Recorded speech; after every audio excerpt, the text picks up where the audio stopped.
Week 16 has arrived. We are almost done. Season 4 of the Cleveland Browns franchise.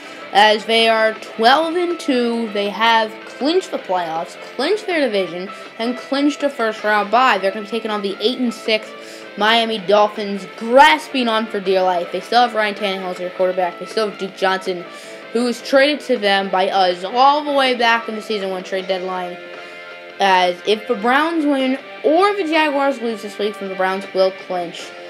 Home field advantage throughout the playoffs in Week 17 will be meaningless for them. Last year, was it meaningless for them? I honestly don't remember.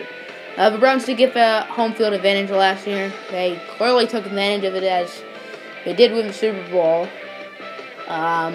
So Gabriel Bullard, the rookie quarterback, is starting ever since Moses Cody got hurt back in Week 12. The starter has changed every week, and at least one time in the game, the quarterback has been benched. So hopefully that doesn't happen this week. Luckily, Moses Cody will be back in time for the playoffs, for the divisional round of the playoffs, which is when the Browns will be first playing in the playoffs. So they don't have to worry about that, as he didn't play in the playoffs at all last year. He got injured, but Cody Kessler took us the distance.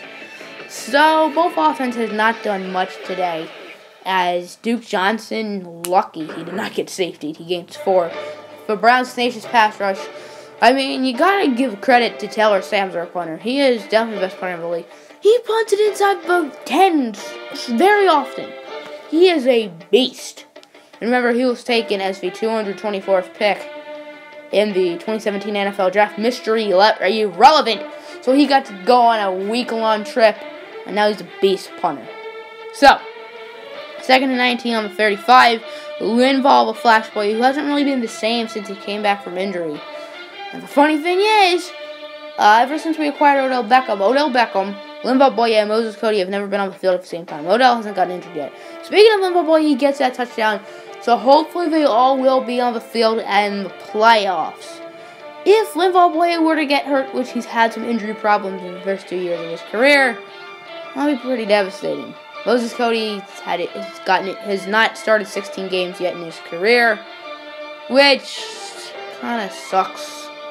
As I mean, the first 2 weeks of his rookie year, he technically didn't start. I mean, that second week of the season, he beasted him. That first week was pretty terrible. But we're going to be talking about Season 2 when we won 4 games that year.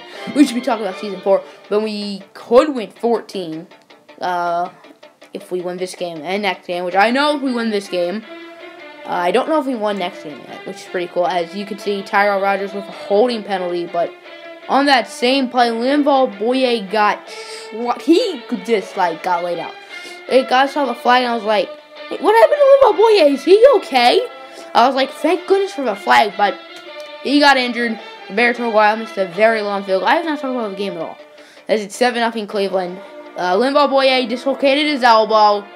And Moses Cody, Linval Boye, and Odell Beckham might not be on the field at the same time in the playoffs. Just what I was talking about earlier. Okay, so the Dolphins are going for a very long field goal. This is Randy Bullock, former Houston Texans kicker. This is from 52 yards out, and he just makes it. So now it's 7-3. Neither offense has really done much. Gabriel Bullard hasn't been benched yet. Optimism. As Gabriel Bullard on first down would find Corey Coleman with a nice catch. And a gain of 17. Corey Coleman had a very solid day. I wouldn't say great day. I mean, he's got some 200-yard games before. As Gabriel Bullard scrambling finds Israel Becton. And Israel Becton gets the touchdown right at the 2-minute warning. And now it's 14-3 Cleveland Browns. So, because Roberto Guile missed the extra point because he's not a bum. Even though he didn't miss that long field goal. But he could get a 70-yard field goal a few weeks ago, remember? 70-yarder. All-time record. Anyway, 1st and 10 on the 20. The Browns got the ball back.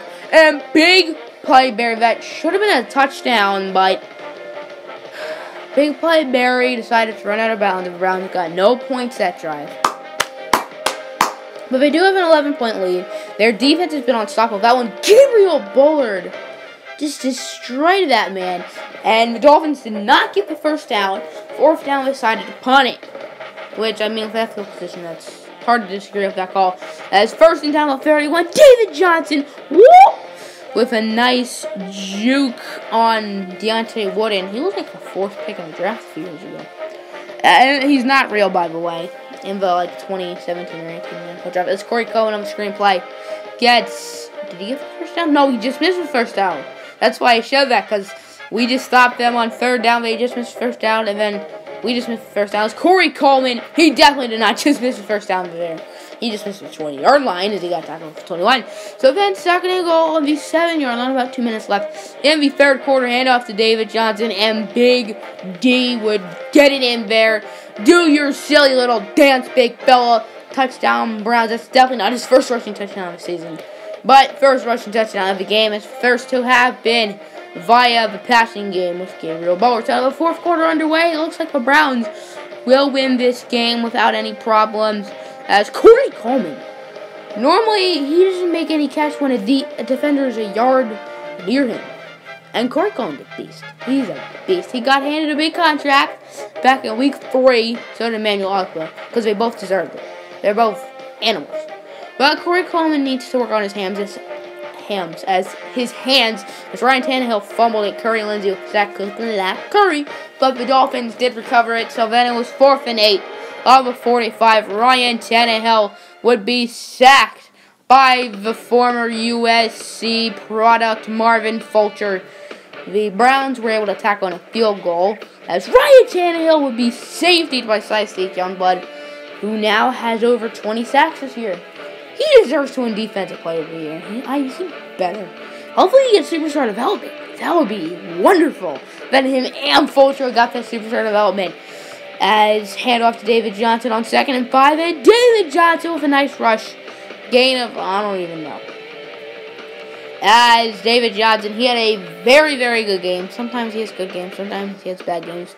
He's not inconsistent, but the offensive line is. The offensive line sometimes is terrible, which is not a lot of games this season. Browns are really have to work on their offensive line in the offseason, even though it's full of talent. Every offensive lineman on their team is at least an 80. 99 overall left tackle, 86 overall left guard, 81 overall center, 84 overall right guard, 93 overall right tackle. Now, these are even starters for Week 17, since it's a meaningless game. The Browns weren't going to start David Johnson, but since he might win MVP. Gabriel Bowers will start. Barry Davenport and Odell Beckham will not play. As you can see, Trenton Ricks, who the Browns signed in free agency, 6'6", 92 speed. And rookie Israel Becton will get the starts. Ivan Doss will start at right tackle instead of Joe Thomas. The defensive line has changed. So Marvin Fulcher will be playing right end, as Curry Lindsey will not be playing. And Zach Rader will be the starting left outside linebacker. Defensive back-wise, Eduardo Cleveland has been bumped up to the number 1 corner. Nino Orvam at the number 2 spot. Marcus Peters in the slot. And the special teams has not spade. Look at this. Why are you talking about Trump, NFL News? I mean, David Johnson did win AFC Offensive Player of the Week.